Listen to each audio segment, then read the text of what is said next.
Picture a prehistoric person beside a fire, coughing once, then wondering why the smoke suddenly made the night feel different. The sun is gone. The group is gathered close. No streetlights, no screens, no late messages waiting to ruin your mood.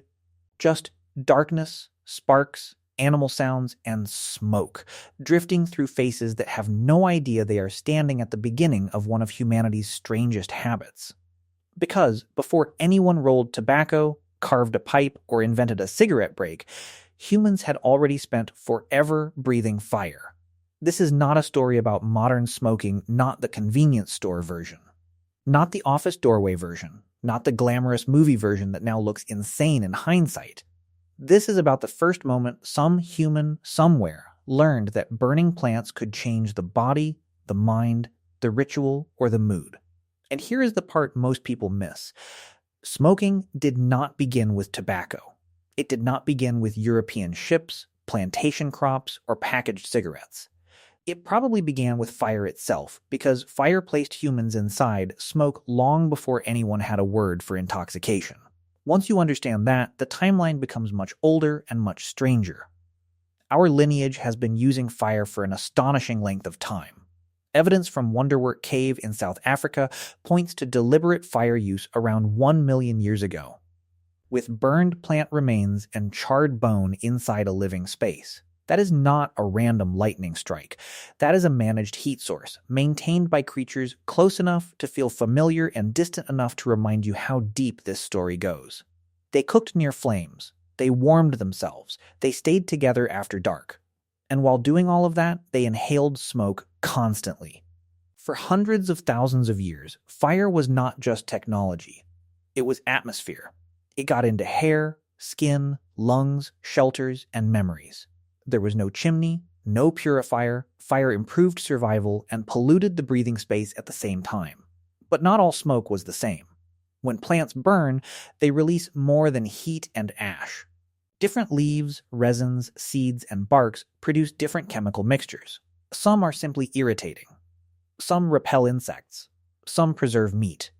Some, because of their specific compounds, interact with the nervous system in noticeable ways. Alkaloids, terpenes, cannabinoids, and other plant chemicals can survive heating and become inhalable in smoke and vapor. That means early humans almost certainly experienced accidental plant effects around fires. A branch tossed into a hearth might calm someone, sharpen someone, or make the shadows move strangely. A certain shrub might produce smoke everyone avoided. Another might become associated with dreams, relief, or laughter. Was the first smoker a deliberate experimenter? Probably not. More likely, somebody sat downwind from the wrong plant and discovered that the evening had changed. Then, because humans are humans, someone remembered. Someone tried it again deliberately. And an accident became a discovery. Many ancient inventions began exactly that way. Cannabis is one obvious candidate in this story, though not the only one. Humans possess an endocannabinoid system, a body-wide signaling network involved in appetite, pain, mood, and memory. It did not evolve for cannabis. Cannabis happens to contain molecules that interact with parts of it. If ancient people burned cannabis and inhaled enough of the resulting smoke, their bodies had biological doors the chemicals could knock on. Long before science, humans were field researchers with dangerous sample sizes. But a claim about what likely happened is not the same as a preserved artifact. Organic materials vanish. Leaves rot. Wooden pipes decay. Smoke leaves less evidence than stone. The oldest moments may have literally gone up in smoke. Direct archaeological evidence for deliberate psychoactive inhalation is much younger than fire itself.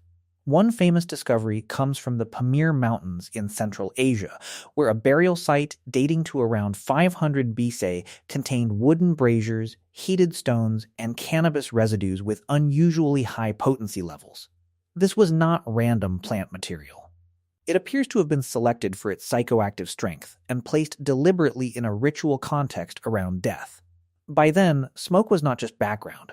It had meaning.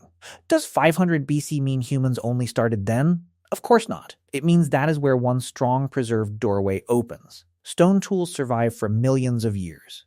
A dried plant bundle in a skin pouch does not. Herodotus, writing in the 5th century BC, described Scythian people heating stones, throwing hemp onto them, sitting beneath coverings, and breathing the vapor with intense pleasure. For a long time, readers assumed exaggeration. Then, Scythian burial mounds yielded braziers, stones, and hemp residues that matched his account almost exactly. Suddenly, the old travel report looked less like drama and more like field reporting. Tobacco belongs to a separate chapter entirely, because its story is centered in the Americas. Before transatlantic contact, tobacco was not part of Europe, Africa, or Asia's plant world. When Europeans reached the Caribbean in the late 15th century, they encountered indigenous people inhaling smoke from dried leaves in forms that deeply confused them. The newcomers were startled, then fascinated, then almost immediately participants. Humanity rarely observes a mind-altering custom from a polite distance for very long. But tobacco use in the Americas was far older than those voyages. A 2019 discovery in Utah's Great Salt Lake Desert found seeds of wild tobacco at a hearth around 12,000 years old. The concentration and context suggest people were bringing that plant to the fire deliberately thousands of years before known pipes and pottery in the region. Somebody 12,000 years ago thought that plant belonged near the flame. Now ask the bigger question. If people in ancient Utah were using wild tobacco at a hearth, what were humans elsewhere doing with their own psychoactive plants? Africa had its botanicals. Asia had its resins and herbs. The drive to change consciousness is not the property of one continent. It appears again and again wherever humans live. Anthropologists have long noticed this pattern across cultures. People ferment drinks, chew leaves, eat fungi, burn herbs, and perform rituals that alter perception. The pattern is too consistent and too widespread to be coincidence. Before books, the fire was humanity's classroom. Smoke was not always recreation. In many ancient systems, inhaled smoke was medicine. The Ebers Papyrus from ancient Egypt around 1550 BCE includes treatments involving heated herbs and inhaled vapors for throat and chest ailments. Greek and Roman physicians discussed herbal fumigation. In India, Ayurvedic traditions describe dhumapana, the inhalation of medicinal smoke through pipes with specific instructions for herbs, timing, and purpose. This was not people randomly lighting things. It was a structured practice inside a complete medical worldview. Then there is ritual. Humans do not only want relief, they want meaning. Smoke rises. It disappears. It carries scent across boundaries between visible and invisible, breath and spirit. Almost everywhere, people notice that symbolism. In many indigenous American cultures, tobacco was not a casual habit. It was sacred, used in ceremonies, diplomacy, healing, offerings, and relationship with the spiritual world. A pipe could seal an agreement. Ritual inhalation could mark respect. That is very different from lighting something automatically because the workday is difficult. The sacred framing matters because it created natural boundaries. Special plants required care. Certain people handled them. Certain moments allowed them. When a substance is embedded in ceremony, culture slows consumption down. It gives the act a beginning, a purpose, and an end. The disaster begins when those boundaries disappear. Shared smoke also helped groups bond. When people enter altered states together in the same enclosed space, the experience can deepen identity and trust. Modern research on ritual shows that synchronized action and shared emotional intensity increase belonging. Ancient smoke ceremonies likely did the same work, producing unity through breath. Smoke was a kind of social technology, organizing feeling and turning invisible group bonds into something everyone could experience at once. And then tobacco crossed oceans, and everything accelerated. When tobacco entered Europe, it transformed rapidly from strange exotic curiosity to medical treatment to fashionable habit to global trade commodity. The cigarette completed the transformation.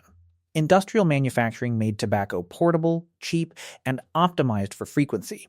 A plant once surrounded by ritual limits became a product engineered for repetition. Mass advertising turned it into identity sophistication, rebellion, romance, calm, toughness. Ancient smoke became modern branding. The 20th century tobacco industry made that transformation far darker. Companies knew their products were dangerous while publicly funding confusion. They used doctors in advertisements, They engineered nicotine delivery for maximum retention. What had once been plant, ceremony, and communal practice became a machine for dependence. A ritual specialist and a cigarette executive may both deal in smoke, but morally they occupy different planets. So, when did ancient humans begin smoking? The strict answer is that we cannot name the first day, the first person, or the first plant. Hard evidence for wild tobacco near hearths in North America reaches back 12,000 years. Strong evidence for ritual cannabis inhalation appears by 500 BC in Central Asia. Medical texts describe inhaled herb treatments thousands of years earlier still, but the behavior underneath those artifacts is almost certainly older. Once humans controlled fire, gathered plants, noticed bodily effects, and shared memories, the ingredients were all present. Fire plus curiosity plus plant chemistry plus ritual imagination is enough. The first smoking tradition may have been born before any object that could prove it survived. What we can say is this: by the time civilizations began recording themselves, humans already knew how to intentionally inhale, purify, medicate, intoxicate, and sanctify with smoke. Egypt knew it, India knew it, Greece knew it, the Americas knew it deeply. The plants changed, but the human pattern kept returning. One thread across all of it stays simple flame, plant, breath, effect, memory. If this changed how you think about ancient habits, like this video, and stay with Winds of Thought for more stories about the old human behaviors still hiding inside modern life. Because smoking did not begin as a cigarette. It began as fire-meeting curiosity. And once humans learned that breath could carry more than air, the smoke never really left us.